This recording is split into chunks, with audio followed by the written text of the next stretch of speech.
Hello everyone and welcome back.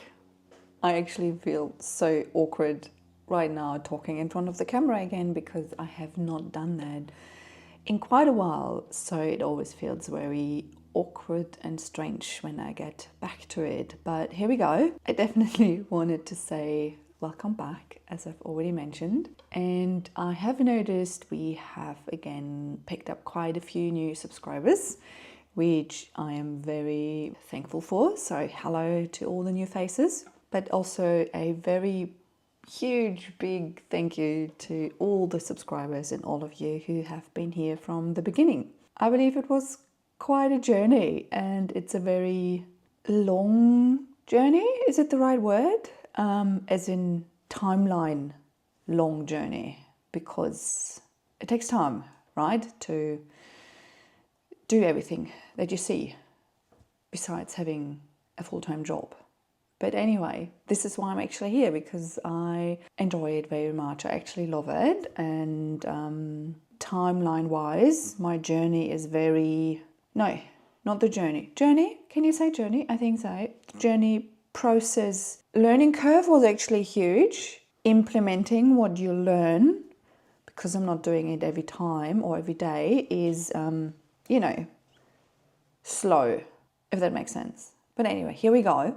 So I think I talk a lot. Not really. I would like to talk more, but again, it's awkward. So anyway, let's just keep going on. Back to the subscribers. So we do have just more than 100 subscribers right now. And for, I guess, a lot of you might think, oh my God, that's not a big number. For me, it's huge. In a way that once I saw like is it three digit number, whatever you say.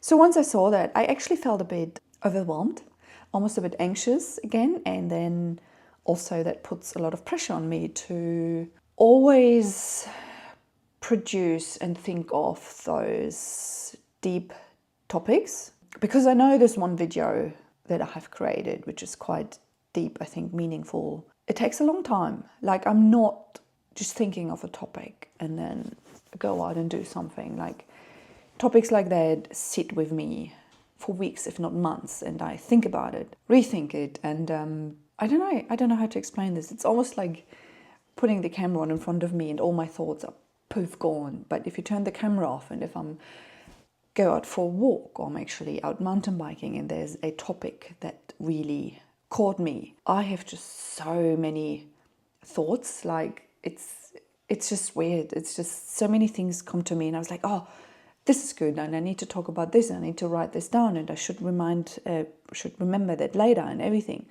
But it's almost like as soon as I'm home, grab my little piece of paper and pencil and want to write down about all the amazing thoughts I thought, it's just blank again. I don't know what it is. I don't know how to solve this problem. But anyway, it is what it is.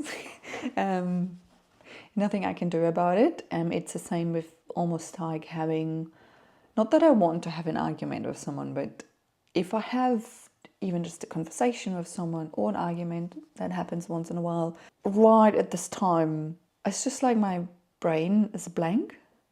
But if I go home and think about it later, I have so many good things that I could have said, should have said differently even.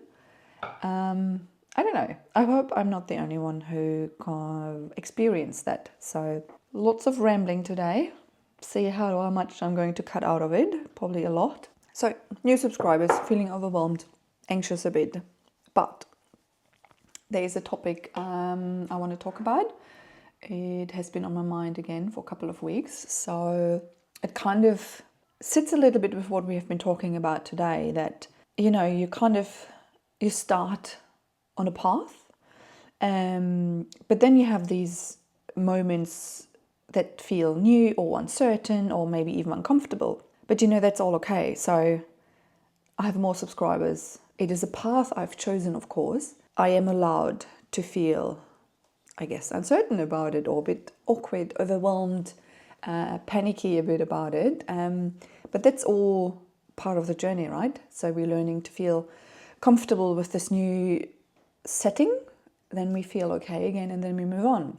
Since I'm a lot better with voiceovers, so anyway, Lots of rambling. This is what happens when you point the camera at me because, everything is gone. So, with that in mind, let's start the video and hear some good voiceover, I hope.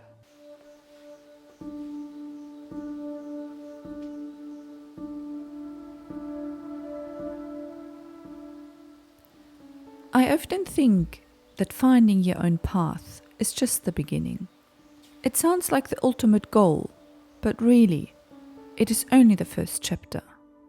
Because once you step onto it, life starts to test you. There will be detours you never planned for, stretches where nothing seems to move, and moments where you feel completely lost.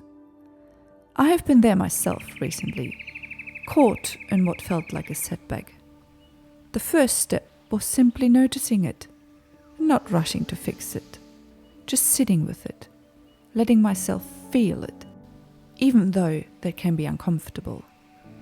And then, slowly, the fog starts to lift.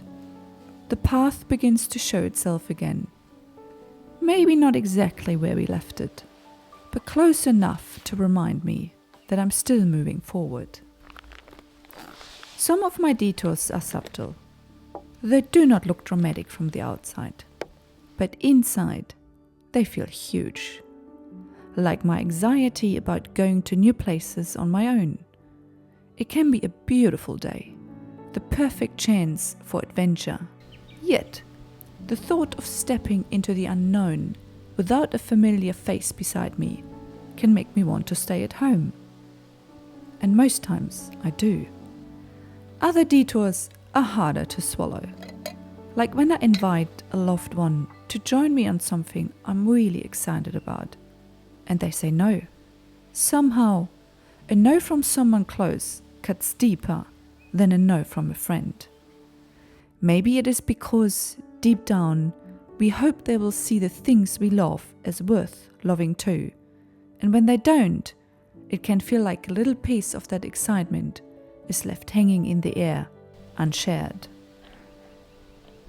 And yet, these pauses, these stumbles, these moments where we finally stop running, they also hold so much growth. We often think progress means constant movement, but sometimes the greatest transformation comes in the stillness. The moments where we are forced to stop, look around, and notice the details we would have rushed past. It might be a quiet morning in the bush, with the air still cool and the light catching on the leaves, or sitting at a lookout with no one else there, just listening to the wind. In those moments, I realize that even when the plan changes, there is still beauty. And sometimes, the detours can take us somewhere unexpected, somewhere better than the place we thought we were heading. A change in plan can lead to a new trail, a new view, a new conversation with a stranger, or even a new piece of ourselves we did not know was there. The journey rarely is a straight line, and maybe that is the point. Maybe it is not about staying perfectly on track, but about embracing the twists, the pauses, the wrong turns, and trusting that we will find our way again and again.